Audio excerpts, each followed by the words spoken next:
I want to address the supervisors. I'm going to ask not to be interrupted. I got into a couple situations in the past month, and I think because of what I'm hearing on one, and because you need to be informed of the action on the other, I need to tell you this. I apologize. I should have got all of you together collectively. With everything going on this month, I didn't have the opportunity to do that. And one is, there's been a rumor around the township that there's $2 million in funds missing from the township. And I took it as a rumor, and everybody adds to it. But I saw in the past couple of weeks, last month, and even in this room at the meeting, somebody gets really upset and must be convinced that that money is missing. So if they're that convinced that that money is missing, I'm a little surprised that the first thing you would do when somebody took something they shouldn't have taken is you call it. And nobody contacted me from the township employee. Maybe they didn't want to, maybe they didn't feel comfortable with, but I think I've demonstrated in the year that I've been a police officer that if you need to be arrested, I don't care who you are, I'll arrest you. And I thought, well, okay, they're not comfortable with me, even though I'd probably send that to the state police as somebody would see a possible conflict. Contact the state police, because that would be the next step if somebody wasn't comfortable. The state police have had no complaints about Kennett Township at all. And then I contacted the district attorney's office, and I spoke to the chief of staff. He said the same thing, and he didn't hold, because I also heard from somebody that they didn't go to the district attorney's office because they went to the district attorney before, nothing was ever done, and they can't find a complaint that anybody had about Kennett Township for years. So I'm thinking to myself, you can't make an accusation like that. You shouldn't, because it's probably a libel. Don't check all that civil law. And some of this was put around in writing. It's a pretty big accusation to make. So I thought, well, before I open my mouth, I better make sure $2 million isn't missing. So I went to the township manager, and I took time that she probably didn't have. I said, okay, what would somebody look at to see if there's $2 million missing? I don't know, do you have this with you? You're talking about the open space fund. Well, I'm talking about everything, because what I did was I went to her office and I said, I want to see where the receipts come from. And she tax them. I looked at them and I saw where all they were received. I saw where they were, the statements where they were put in the bank accounts. I saw the expenditures, and I also saw something else.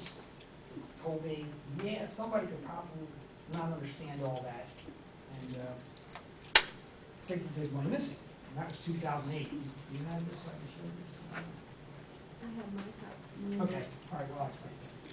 I looked at 2008, and I said, wow, 2008 was a busy year. You know, he said he did not want to be interrupted? What happened in Oh, he did? That's correct. Yes. What happened in 2008 was we purchased the easements for the Arnold property, the Halstead property, and the Whittle property. I was on that property on today on Halstead and Barbie. And you should have preserved them. They're absolutely beautiful when you take the time to look at them. And I don't know how they benefit everybody, because I don't know how everybody gets up there to see them. I don't know that about easements. I didn't look at that close. But they absolutely should be preserved forever. And what we spent was $372,000 for the Arnold property. $1 million, actually spent $2 million for Halstead, is that right? Correct. And $700,000 for Whittle. Okay, all very, to me, worth what you did. You know, open space is a good thing to do. So I looked at the Halstead property, it's $2 million. But I don't see any expenditures out of the Open Space Act account, which is required, you did find that out, being a separate fund. I don't see the $2 million expenditure, because expenditures don't come out of that account. I looked at the general operating procedures, and in early 2008, $2 million came out of that account, and I saw where it was for the Halstead property, saw all the transactions, everything. Now, I saw that and said, you can't pay out $2 million out of your general fund in the beginning of the year, because you have to have operating costs. So, at some point in early 2008, the Open Space Fund reimbursed $1 million. Later in 2008, the Open Space Fund reimbursed the general fund $700,000. We're there's still $300,000 that was never reimbursed to that account, and it may just be accounting, but that's certainly the supervisor's decision.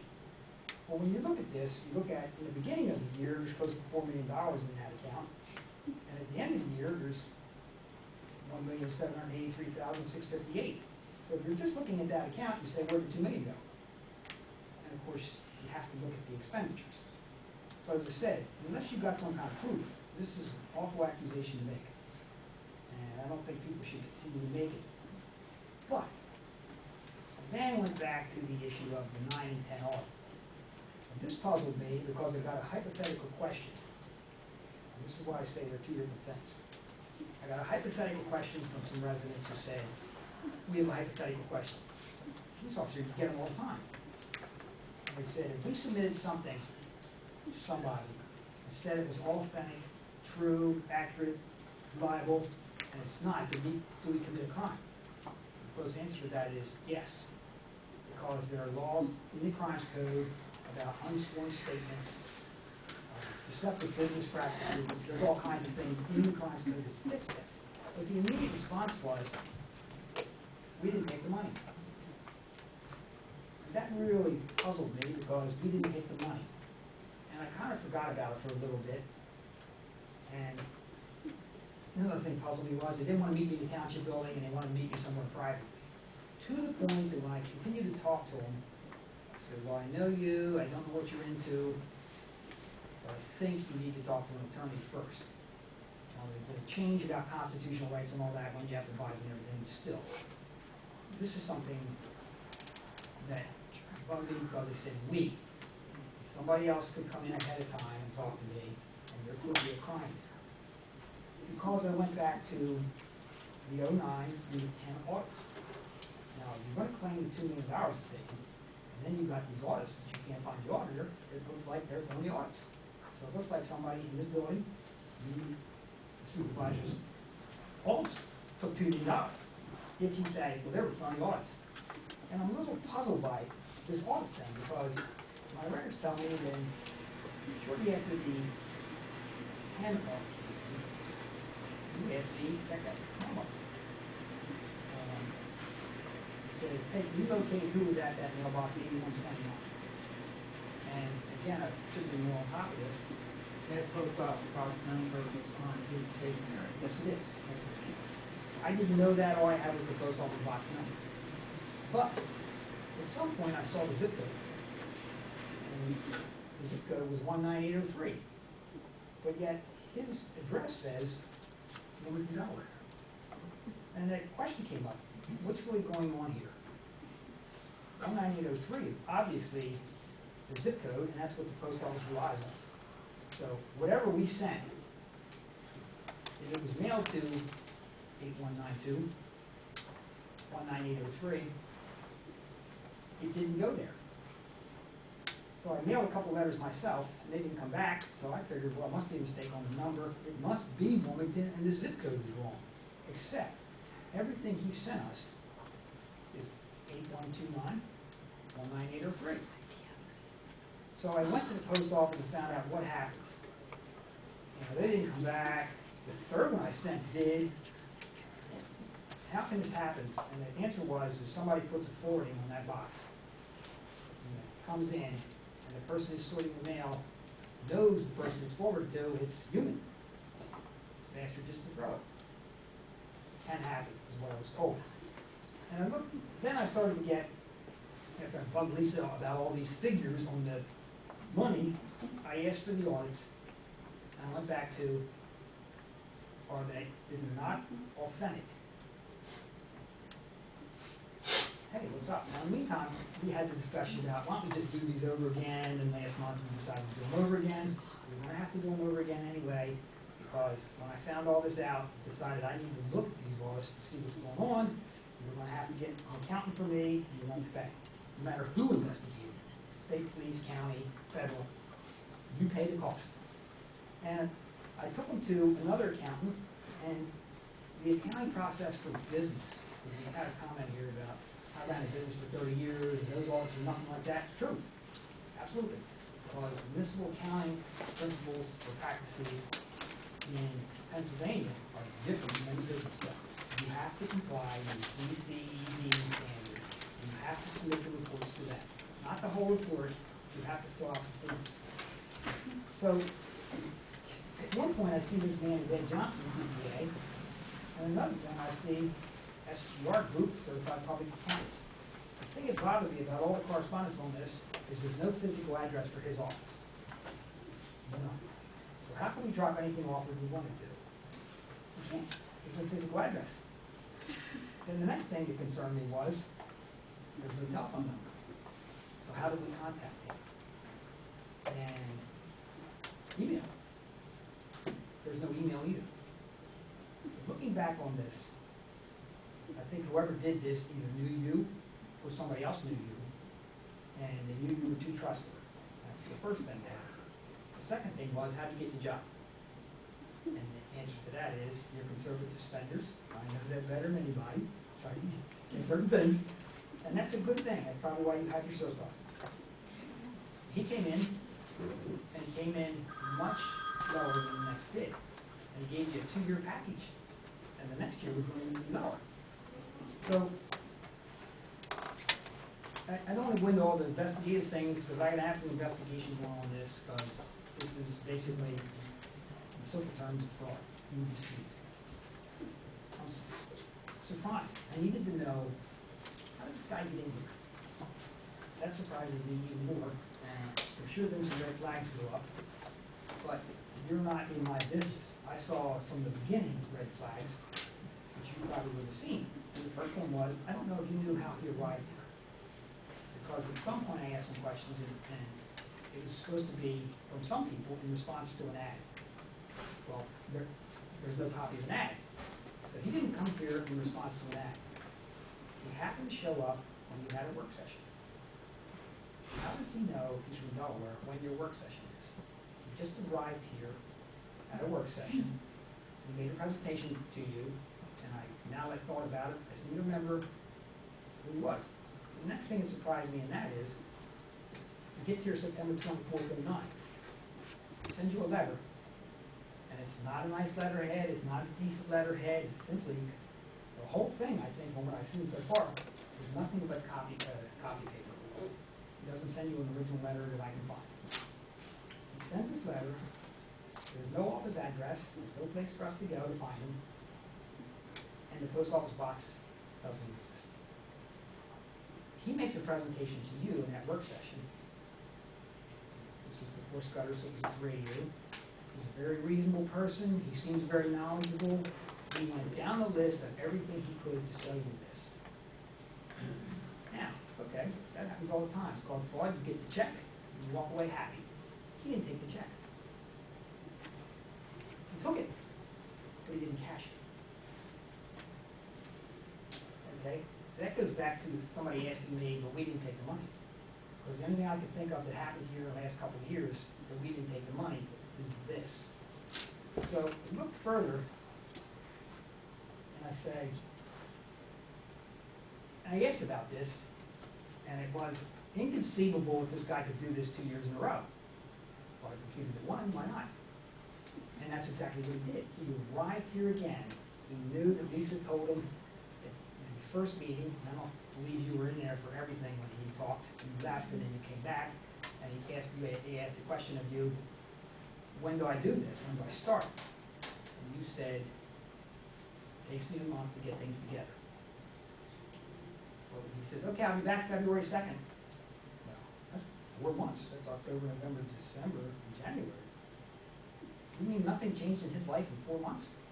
Did he simply arrive back here on February 2nd? True. That's true.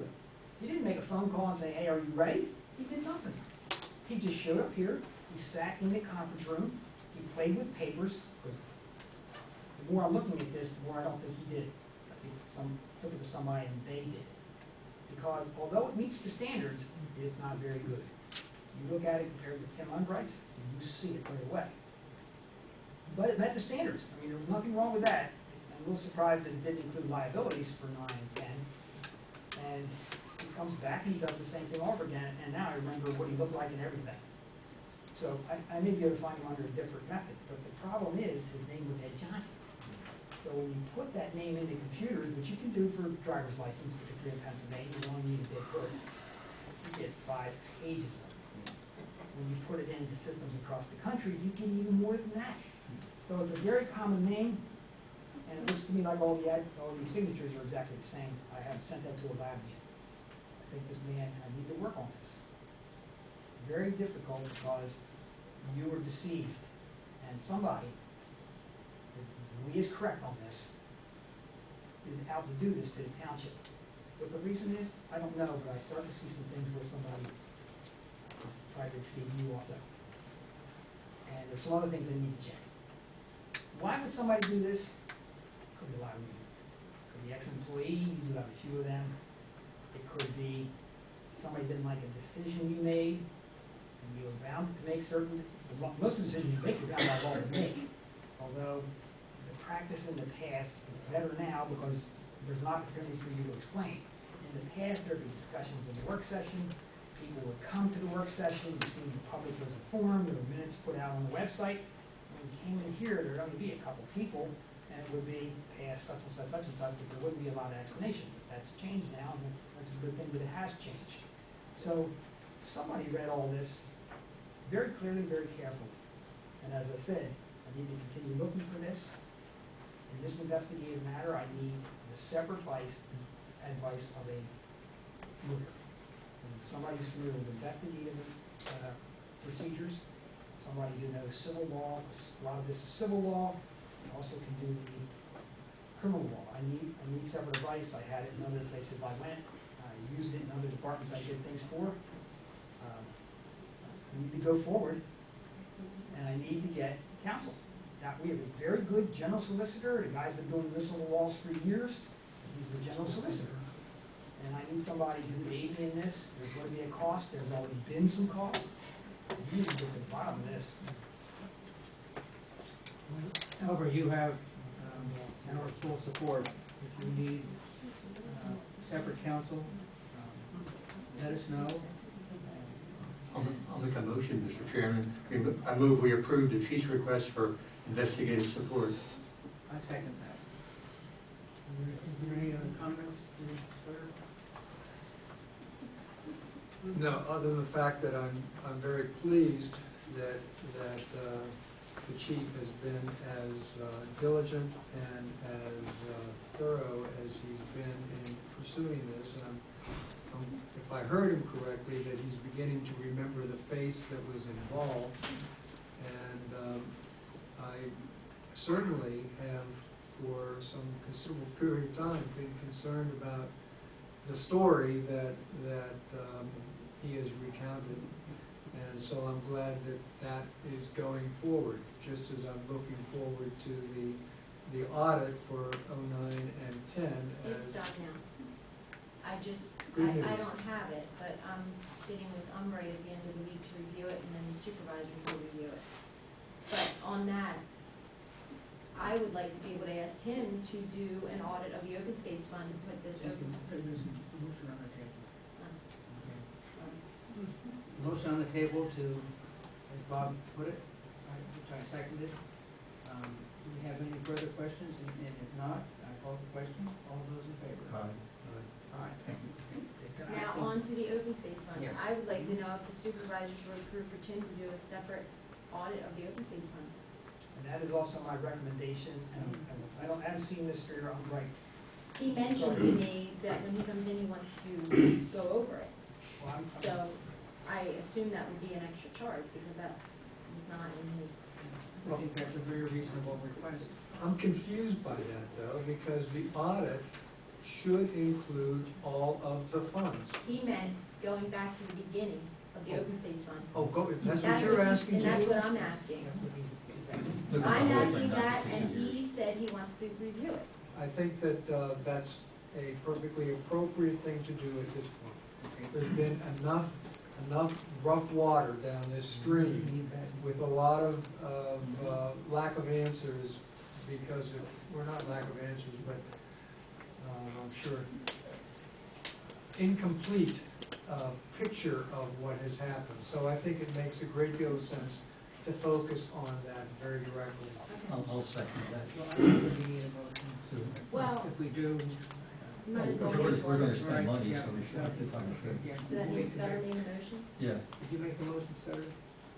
I move that we, to be perfectly candid, the motion that I'd like to do is the chief has called attention to open space.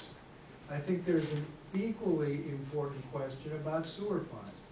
I think it ought to be, those are the two that come to mind to me. I think that if he's going to dig into the funding, and he's already done 11, he's now done 10, he's done 9, the hard work is done. I mean, it's hard to figure out how you get that done. You're starting at the top and you're going to the bottom. Normally you go from the bottom and come up. You start at the beginning and go to the end rather than the end to the beginning. We had a So- timetable, I think, I'm sorry? we had a timetable, we had easy. I understand. I'm not being I will critical. ask him I'm about not being the critical. sewer and see what, Yeah, that's my motion, that we hire Umbright and Corrigal and Umbright, I forget which way it is, to do a complete audit of both the sewer fund and the open space fund. Mike has made that move, motion, I'd like, Possible expenditures. I'm comfortable with it, but I would like to prioritize it, that we do this open space first. It's got, Why don't, just, this may be out of order, but I would think the auditor would know the most efficient way to That's what- approach the question. And perhaps in parallel is more efficient, and perhaps in sequence is more efficient. He's the expert. The motion is on the floor, we're satisfied. Is there any further conversation? Lisa, will the auditor have, I'm sorry, there is a motion on the floor, please. All those in favor? well, don't we get discussion, or is that no longer? Oh, I'm sorry, did you have discussion on Yes. that? I beg your pardon, go ahead. Jeff Yetter, Cannon Township. Lisa, are you going to make available to the auditor the discretionary funds that previous boards of supervisors put into open space out of the general fund? well, can you explain exactly what you mean by that? In 2007, there was documentation given by Mr. Falkoff of the amount that was in there. Yes. And when 2008 turned the corner, it was a whole lot different from the published records that you published. Okay. And I was told it was discretionary funds that previous supervisors, because they were very supportive of open space, had put in.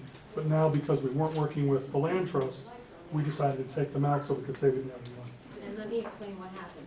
I've already talked with him about that. What happened in the past, when Bill was a supervisor, Chuck was a supervisor, the supervisors had fund balances that were fictitious funds. They were not actual funds.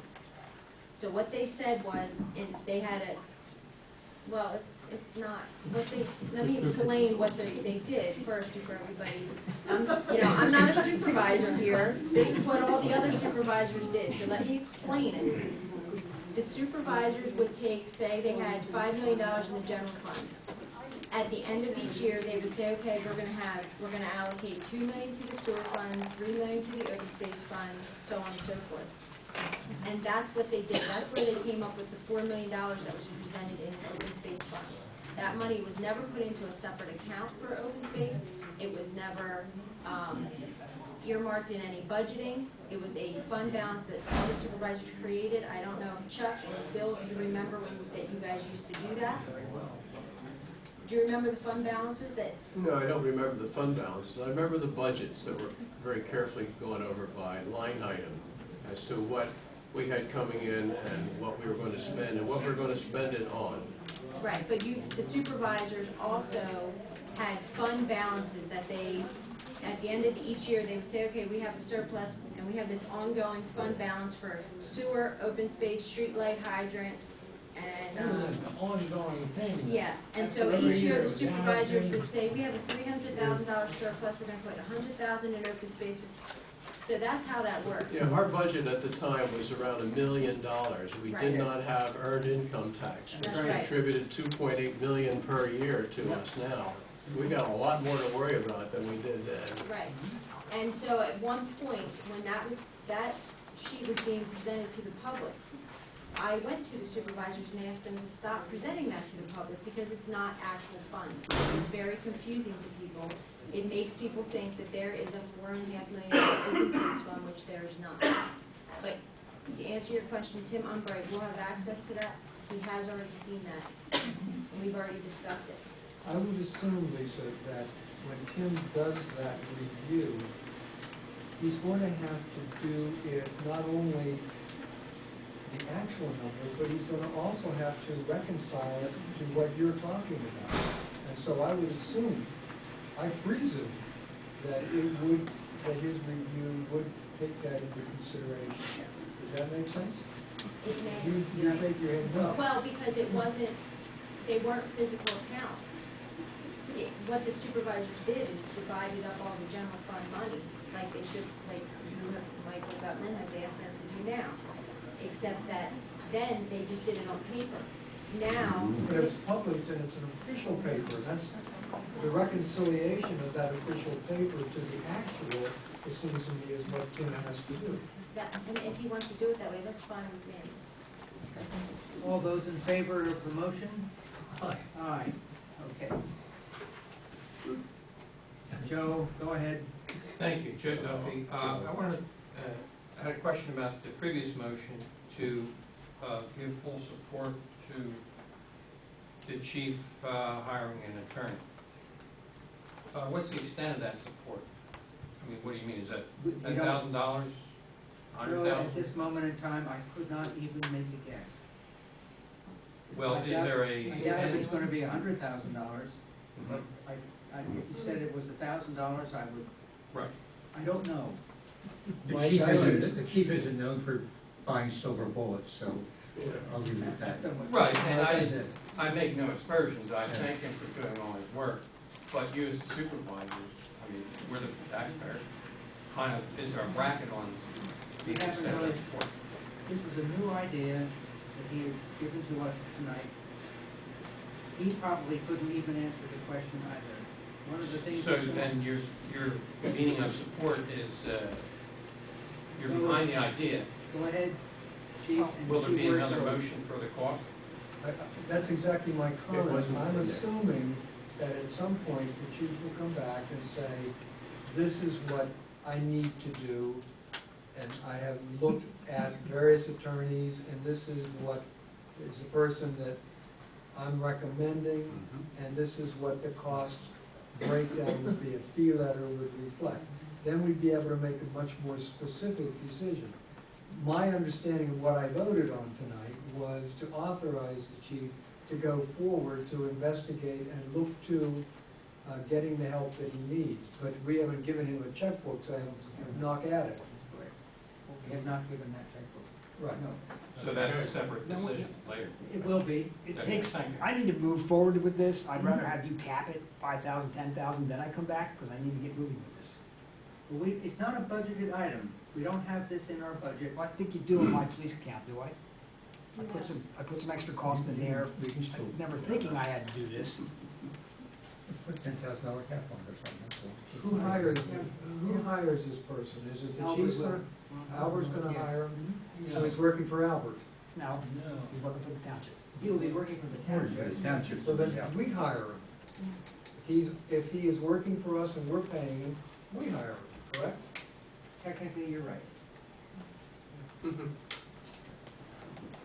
He's not gonna have to present a resume to me with his qualifications and I cannot judge it. Okay? Albert's gonna be the one that's gonna recommend Mr. John. Right. Thank you for the clarification. I agree. When I listened to that motion, I was looking for that you would allow him to go investigate and propose those people he needs to do a full investigation and the cost of that. That was not included in that True, it was motion. not. I just want, this is kind of complimentary. But when I read for a change, Don't feel embarrassed. when I read the minutes of last month, and I looked at the agenda, there were some things to be followed up on here that were not on the agenda. But thank goodness Lisa took the challenge here and covered the status of a lot of things that were being looked at. And I think that's the right thing to do.